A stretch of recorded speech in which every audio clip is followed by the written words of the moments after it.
Haleluya. Shalom sahabat Gebada. Apa kabar hari ini? Kiranya kita dalam keadaan sehat dan bersemangat mengikuti gerakan baca dengar Alkitab sampai saat ini. Dan hari ini kita akan membaca Lukas pasal 2 sampai pasal 3. Dalam pasal 2 bercerita tentang kelahiran Yesus. Bagian ini dimulai saat Kaisar Agustus memerintahkan sebuah sensus penduduk. Inilah fakta sejarah yang membuktikan keberadaan Yesus dari sisi sejarah. Yusuf dan Maria pergi ke kampung halaman mereka di Bethlehem. Dan Maria melahirkan Yesus di sana. Malaikat memberitahu para gembala bahwa telah lahir juru selamat, yaitu Kristus, Tuhan di kota Daud. Lalu para gembala menjadi orang-orang pertama yang menyembah Yesus. Selanjutnya, Yusuf dan Maria membawa bayi Yesus ke bait suci untuk mempersembahkan korban. Di sana mereka bertemu dengan Simeon dan Hana.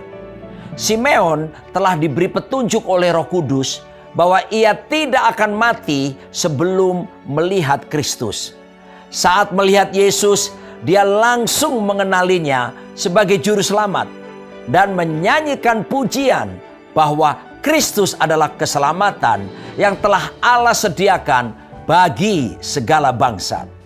Mereka juga bertemu dengan Hana, seorang nabi perempuan. Hana telah lama menantikan Kristus dengan berpuasa dan berdoa, sehingga dia langsung mengenali Kristus saat melihatnya. Bagian akhir pasal 2 bercerita tentang Yesus saat berusia 12 tahun. Dia ke Yerusalem bersama orang tuanya. Yesus sempat terpisah dari mereka karena ia tinggal di bait Allah untuk bertanya jawab dengan para alim ulama. Orang tuanya mencari Yesus dan akhirnya menemukan Yesus di bait Allah. Tetapi Yesus justru mengingatkan mereka bahwa Yesus harus berada di dalam rumah Bapaknya. Hal ini terdapat pada Lukas 2 ayat 50. Pasal 3 berisi tentang pelayanan Yohanes Pembaptis. Ia menyerukan pertobatan dan membaptis orang dengan air. Kemudian Yesus datang kepada Yohanes Pembaptis dan dibaptis. Saat Yesus dibaptis, pintu sorga terbuka. Roh Kudus turun ke dalam rupa burung merpati. Dan terdengarlah suara yang berkata, "Engkaulah anakku yang kukasihi, kepadamulah aku berkenan." Ketika Yohanes Pembaptis menyerukan pertobatan, ia juga berbicara tentang kesalahan Raja Herodes, sehingga Herodes membencinya dan ia dimasukkan ke dalam penjara. Lalu perikop terakhir di pasal 3 menuliskan tentang silsilah Yesus. Berbeda dengan silsilah dalam Matius pasal 1, di sini akhir dari silsilah Yesus adalah Allah. Hal ini menekankan bahwa karya keselamatan Allah di seluruh dunia, termasuk bagi bangsa-bangsa bukan Yahudi. Sekarang mari kita membaca Lukas pasal 2 sampai pasal 3 bersama-sama.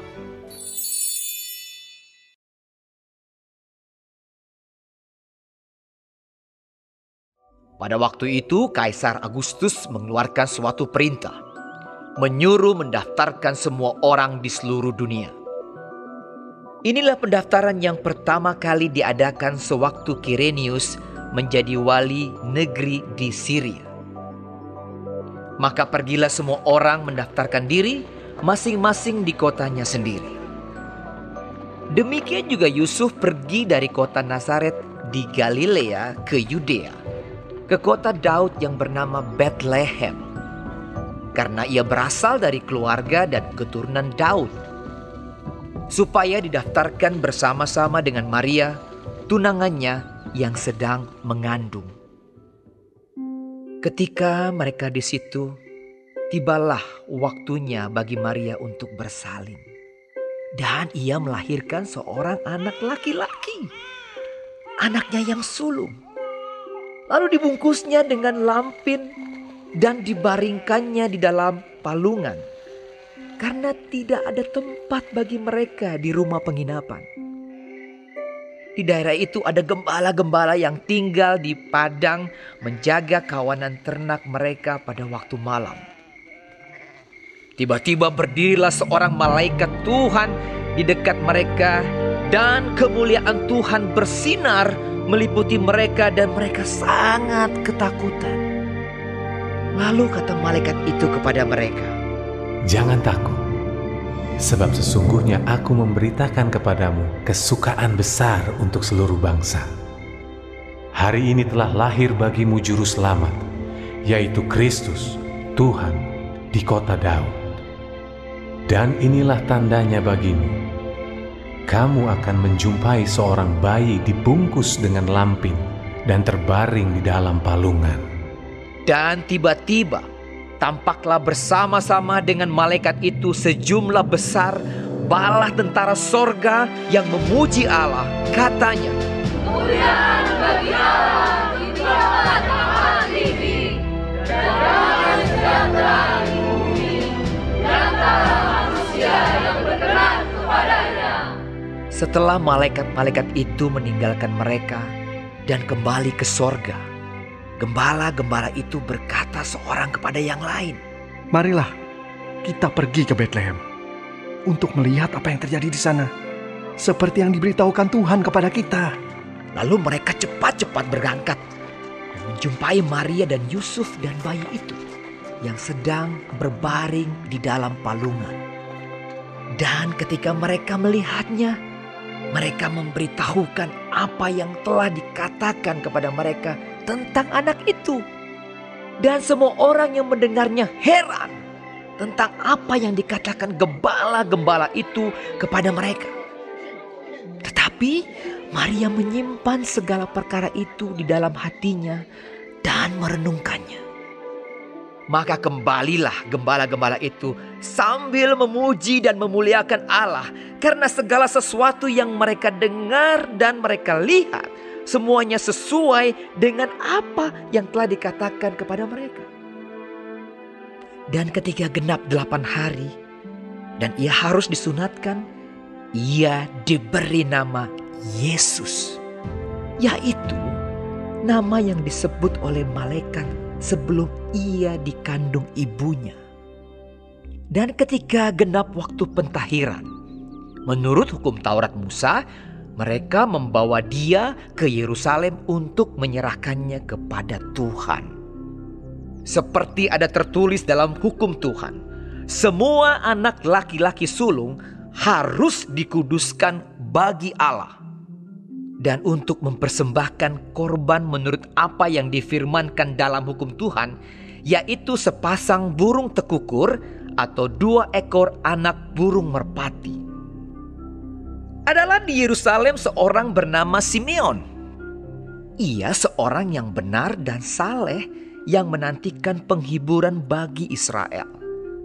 Roh Kudus ada di atasnya, dan kepadanya telah dinyatakan oleh Roh Kudus bahwa ia tidak akan mati sebelum ia melihat Mesias, yaitu Dia yang diurapi Tuhan. Ia datang ke bait Allah oleh Roh Kudus. Ketika Yesus anak itu dibawa masuk oleh orang tuanya untuk melakukan kepadanya apa yang ditentukan hukum Taurat, ia menyambut anak itu dan menatangnya sambil memuji Allah. Katanya, "Sekarang Tuhan, biarkanlah hamba-Mu ini pergi dalam damai sejahtera, sesuai dengan firman-Mu. Sebab mataku telah melihat keselamatan yang daripada-Mu, yang telah Engkau sediakan di hadapan segala bangsa, yaitu terang yang menjadi penyataan bagi bangsa-bangsa lain, dan menjadi kemuliaan bagi umat-Mu Israel." Dan bapa serta ibunya amat heran akan segala apa yang dikatakan tentang dia. Lalu Simeon memberkati mereka dan berkata kepada Maria, ibu anak itu, "Sesungguhnya anak ini ditentukan untuk menjatuhkan atau membangkitkan banyak orang di Israel, dan untuk menjadi suatu tanda yang menimbulkan perbantahan, dan suatu pedang akan menembus jiwamu sendiri, supaya menjadi nyata pikiran hati banyak orang. Lagi pula di situ ada Hana, seorang nabi perempuan, anak Fanuel dari suku Asher. Ia sudah sangat lanjut umurnya. Sesudah kawin ia hidup 7 tahun lamanya bersama suaminya.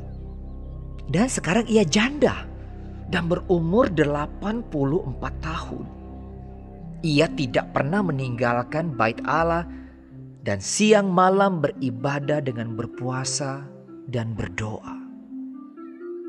Dan pada ketika itu juga datanglah ia ke situ dan mengucap syukur kepada Allah dan berbicara tentang anak itu kepada semua orang yang menantikan kelepasan untuk Yerusalem.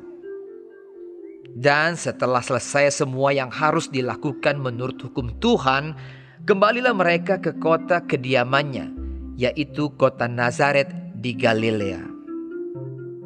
Anak itu bertambah besar dan menjadi kuat, penuh hikmat, dan kasih karunia Allah ada padanya. Tiap-tiap tahun orang tua Yesus pergi ke Yerusalem pada hari raya Paskah. Ketika Yesus telah berumur 12 tahun, pergilah mereka ke Yerusalem seperti yang lazim pada hari raya itu. Sehabis hari-hari perayaan itu, ketika mereka berjalan pulang, tinggallah Yesus di Yerusalem tanpa diketahui orang tuanya.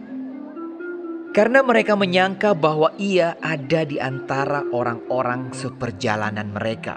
Berjalanlah mereka sehari perjalanan jauhnya, lalu mencari dia di antara kaum keluarga dan kenalan mereka. Karena mereka tidak menemukan dia, kembalilah mereka ke Yerusalem sambil terus mencari dia. Sesudah 3 hari mereka menemukan dia dalam bait Allah. Ia sedang duduk di tengah-tengah alim ulama sambil mendengarkan mereka dan mengajukan pertanyaan-pertanyaan kepada mereka. Dan semua orang yang mendengar dia sangat heran akan kecerdasannya dan segala jawab yang diberikannya. Dan ketika orang tuanya melihat dia, tercenganglah mereka. Lalu kata ibunya kepadanya, "Nak, mengapakah engkau berbuat demikian terhadap kami? Bapamu dan aku dengan cemas mencari engkau." Jawabnya kepada mereka, "Mengapa kamu mencari aku? Tidakkah kamu tahu bahwa aku harus berada di dalam rumah Bapakku?" Tetapi mereka tidak mengerti apa yang dikatakannya kepada mereka. Lalu ia pulang bersama-sama mereka ke Nazaret, dan ia tetap hidup dalam asuhan mereka. Dan ibunya menyimpan semua perkara itu di dalam hatinya. Dan Yesus makin bertambah besar dan bertambah hikmatnya dan besarnya, dan makin dikasihi oleh Allah dan manusia. Dalam tahun ke-15 dari pemerintahan Kaisar Tiberius, ketika Pontius Pilatus menjadi wali negeri Yudea, dan Herodes raja wilayah Galilea, Filipus saudaranya raja wilayah Iturea, dan Trakonitis dan Lisanias raja wilayah Abilene. Pada waktu Hanas dan Kayafas menjadi imam besar, datanglah firman Allah kepada Yohanes anak Zakaria di padang gurun. Maka datanglah Yohanes ke seluruh daerah Yordan dan menyerukan, "Bertobatlah dan berilah dirimu dibaptis, dan Allah akan mengampuni dosamu. Seperti ada tertulis dalam kitab nubuat-nubuat Yesaya. Ada suara yang berseru-seru di padang gurun, persiapkanlah jalan untuk Tuhan, luruskanlah jalan baginya. Setiap lembah akan ditimbun, dan setiap gunung dan bukit akan menjadi rata. Yang berliku-liku akan diluruskan, yang berlekuk-lekuk akan diratakan. Dan semua orang akan melihat keselamatan yang dari Tuhan." Lalu ia berkata kepada orang banyak yang datang kepadanya untuk dibaptis. Katanya, "Hai kamu keturunan ular beludak, siapakah yang mengatakan kepada kamu supaya melarikan diri dari murka yang akan datang? Jadi hasilkanlah buah-buah yang sesuai dengan pertobatan. Dan janganlah berpikir dalam hatimu, Abraham adalah bapa kami. Karena aku berkata kepadamu, Allah dapat menjadikan anak-anak bagi Abraham dari batu-batu ini. Kapak sudah tersedia pada akar pohon. Dan setiap pohon yang tidak menghasilkan buah yang baik akan ditebang dan dibuang ke dalam api. Orang banyak bertanya kepadanya. Jika demikian, apakah yang harus kami perbuat? Jawabnya, Barang siapa mempunyai 2 helai baju, hendaklah ia membaginya dengan yang tidak punya. Dan barang siapa mempunyai makanan, hendaklah ia berbuat juga demikian. ada datang juga pemungut-pemungut cukai untuk dibaptis dan mereka bertanya kepadanya. Guru, apakah yang harus kami perbuat? Jawabnya, Jangan menagih lebih banyak daripada yang telah ditentukan bagimu. dan prajurit-prajurit bertanya juga kepadanya. Dan kami, apakah yang harus kami perbuat? Jawab Yohanes kepada mereka, Jangan merampas dan jangan memeras, dan cukupkanlah dirimu dengan gajimu. Tetapi karena orang banyak sedang menanti dan berharap, dan semuanya bertanya dalam hatinya tentang Yohanes, kalau ia adalah Mesias. Yohanes menjawab dan berkata kepada semua orang itu, Aku membaptis kamu dengan air, tetapi ia yang lebih berkuasa daripada aku akan datang. Dan membuka tali kasutnya pun aku tidak layak. Ia akan membaptis kamu dengan Roh Kudus dan dengan api. Alat penampi sudah di tangannya untuk membersihkan tempat pengirikannya dan untuk mengumpulkan gandumnya ke dalam lumbungnya. Tetapi debu jerami itu akan dibakarnya dalam api yang tidak terpadamkan. Dengan banyak nasihat lain, Yohanes memberitakan Injil kepada orang banyak. Akan tetapi setelah ia menegur raja wilayah Herodes, karena peristiwa Herodias, istri saudaranya, dan karena segala kejahatan lain yang dilakukannya, raja itu menambah kejahatannya dengan memasukkan Yohanes ke dalam penjara. Ketika seluruh orang banyak itu telah dibaptis, dan ketika Yesus juga dibaptis dan sedang berdoa, terbukalah langit dan turunlah Roh Kudus dalam rupa burung merpati ke atasnya. Dan terdengarlah suara dari langit, Engkaulah anakku yang kukasihi, kepadamulah aku berkenan.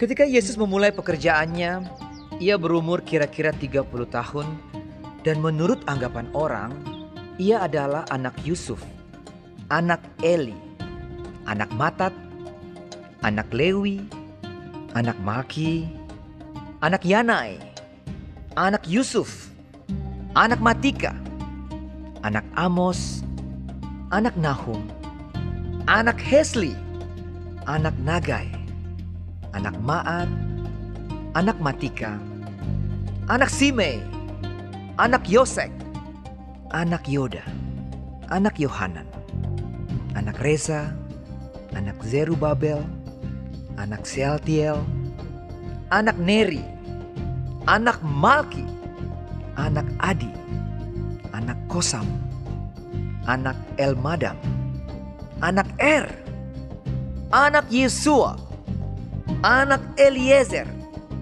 anak Yorim, anak Matat, anak Lewi, anak Simeon, anak Yehuda, anak Yusuf, anak Yonam, anak Eliakim, anak Melea, anak Mina, anak Matata, anak Natan, anak Daud, anak Isai, anak Obed, anak Boas, anak Salmon, anak Nahason, anak Aminadab, anak Admin, anak Arni, anak Hezron, anak Peres, anak Yehuda, anak Yakub, anak Ishak, anak Abraham, anak Tera, anak Nahor, anak Serug, anak Rehu, anak Pelek, anak Eber, anak Salmon, anak Kenan, anak Arpaksad, anak Sem, anak Nuh, anak Lamek, anak Metusal, anak Henok, anak Yared, anak Mahalalel, anak Kenan, anak Enos, anak Set, anak Adam, anak Allah,